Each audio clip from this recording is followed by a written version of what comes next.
30.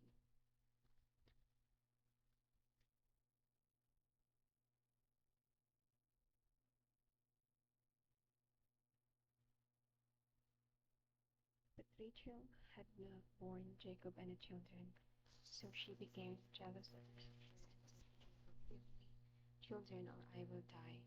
Jacob became angry with Rachel and said, "I can take the place of God. He is the one who keeps you from having children." She said, "Here is my slave Bilhah. Sleep with her so that she can have a child for me. In this way I can become a mother through her." So she gave Bilhah to her husband, and he had intercourse with her. Bilhah became pregnant and bore Jacob a son. Rachel said, "God has judged in my favor. He has heard my prayer and has given me a son." So she named him Dan. Bilhah became pregnant again and bore Jacob a second son.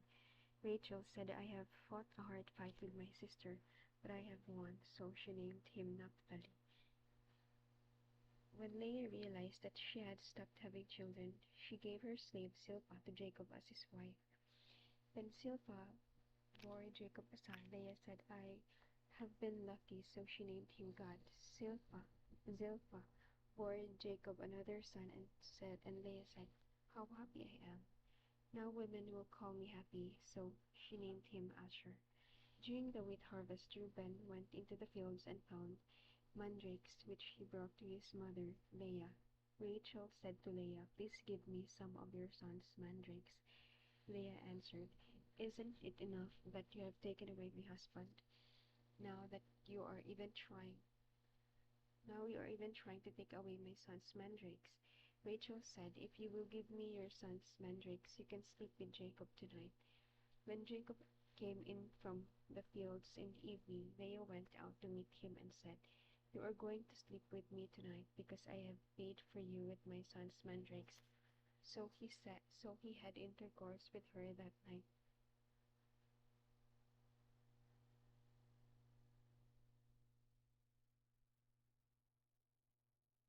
God answered Leah's prayer, and she became pregnant and bore Jacob a fifth son.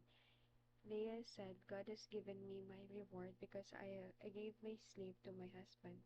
So he named her son Issachar. Leah became pregnant again and bore Jacob a sixth son. She said, "God has given me a fine gift. Now my husband will accept me because I have borne him six sons." So he named him Zebulun. Later she bore a daughter whom she named Dinah. Then God remembered Rachel. He answered her prayer and made it possible for her to have children. So she became pregnant and gave birth to a son. She said, "God has taken away my disgrace by giving me a son. May the Lord give me another son." So she named him Joseph.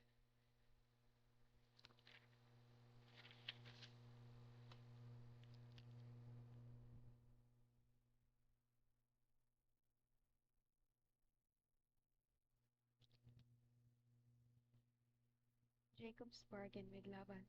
After the birth of Joseph, Jacob said to Laban, "Let me go so that I can return home. Give me my wives and children that I have earned by working for you, and I will leave. You know how well I have served you." Laban said to him, "Let me say this. I have learned by divination that the Lord has blessed me because of you. Name your wages and I will pay them." Jacob answered, "You know how I have worked for you, and your flocks have prospered under my care. The little you had before I came has grown enormously, and the Lord has blessed you whenever I went. Now it is time for me to look out for my own interests." "What shall I pay you?" Laban asked. Jacob answered, "I don't want any wages. I will continue to take care of your flocks if you agree to this suggestion. Let me go through all your flocks today and take every black lamb and every spotted boar."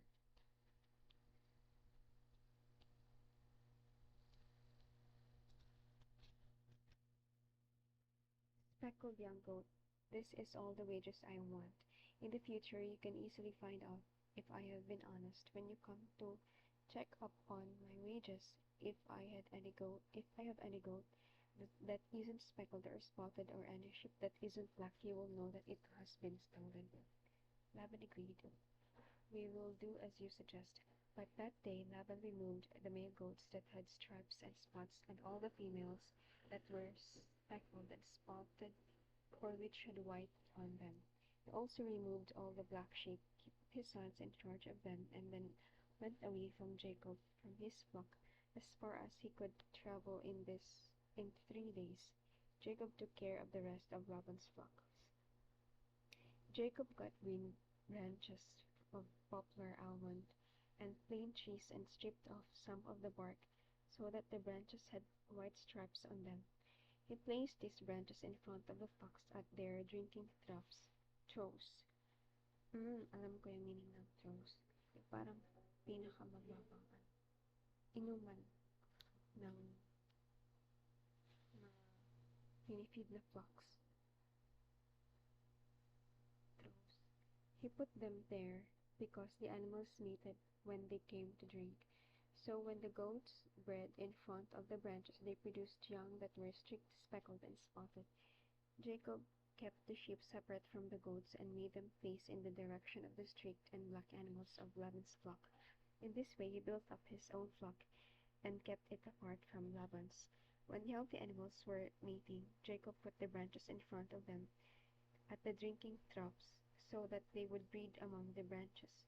But he did not put the branches in front of the weak animals. So Laban had all the weak animals, and Jacob all the healthy ones. In this way, Jacob became very wealthy. He had many flocks, slaves, camels, and donkeys. Wow.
Jacob bargained with Laban. This chapter 13 is about Rachel and Leah's children who were born with Jacob. Despite the next trickery of Laban and the flocks with Jacob after their bargain, Jacob found a way to reproduce the outfit box through the placement of branches in its drinking troughs. Then God, verse to ponder, then God remembered Rachel and answered her prayer and made it possible for her to have children. How can I apply it? Oftentimes, the difficulties of life make me wonder if God's listening, but all this time, Jesus is here guiding the seasons